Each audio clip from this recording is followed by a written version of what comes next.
মহাগ্রন্থ আল কোরআন পবিত্র রমজান মাসে নাজিল হয়েছে।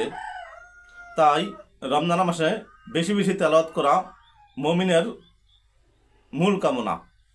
আলহামদুলিল্লাহি রাব্বিল আলামিন, আসসালাতু ওয়াসসালামু আলাইকা ইয়া সাইয়্যিদুল মুরসালিন ওয়া আলিহি ওয়া সাহবিহি আজমাইন।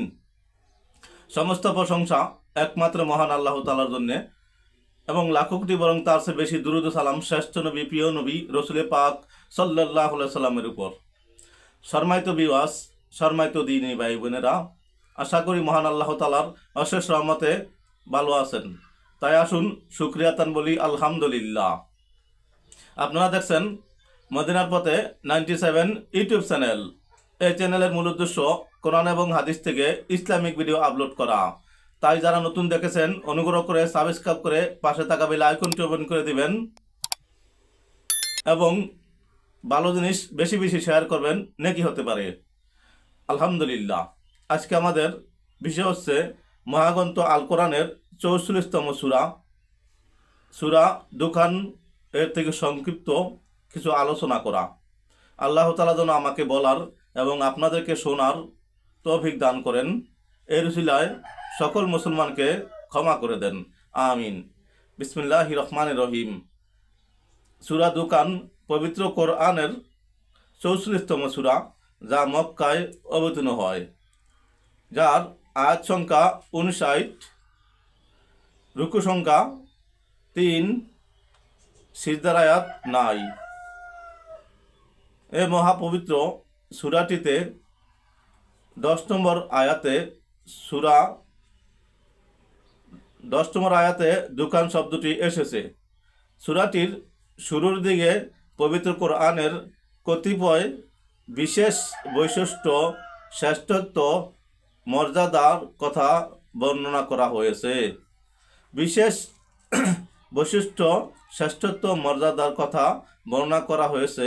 এছাড়াও বনি ইসরায়েলের মুক্তির, ফেরাউন ও তার অনুসারীদের সাগরে ডুবে যাওয়ার ঘটনা, তুবা সম্প্রদায়ের বর্ণনা, জাহান্নামের জাক্কুম বৃক্ষের বর্ণনা, জান্নাতের চিরস্থায়ী নেয়ামতের বর্ণনা এবং এগুলো নিরাপদ বাসস্থান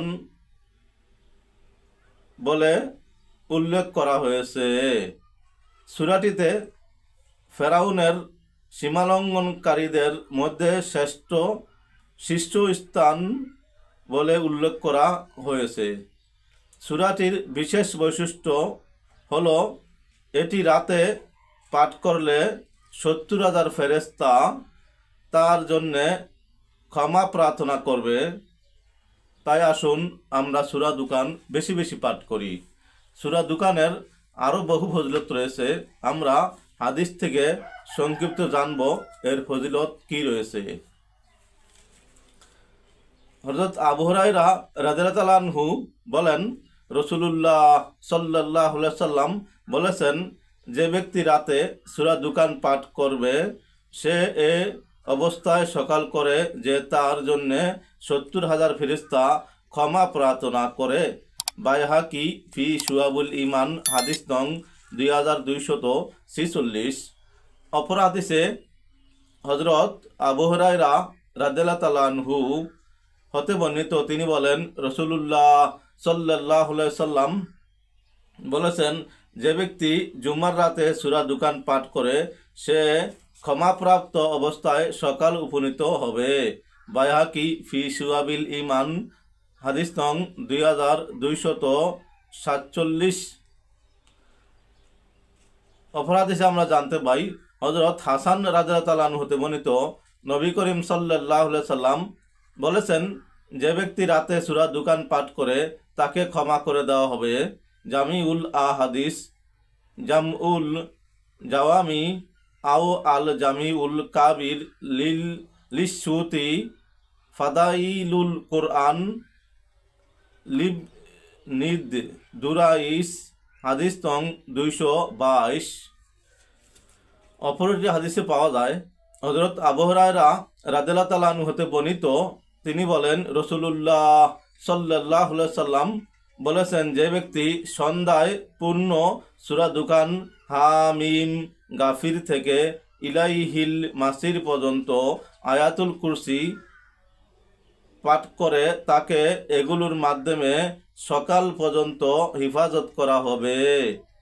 আর যে ব্যক্তি উহা সকালে পাঠ করে তাকে এগুলোর মাধ্যমে সন্ধ্যা পর্যন্ত হিফাজত করা হবে। তিরমিজি জামিউল উসুল মিন আহাদিসির রসুল হাদিস নং 6274।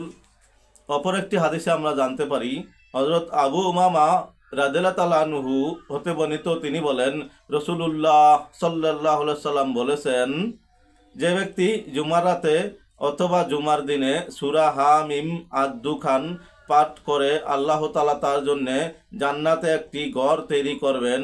ইবনু মারদুবিয়া, তাফসিরুল কুরতুবি, ফাতহুল কাদির 4 খণ্ড, হাদিস নং 652।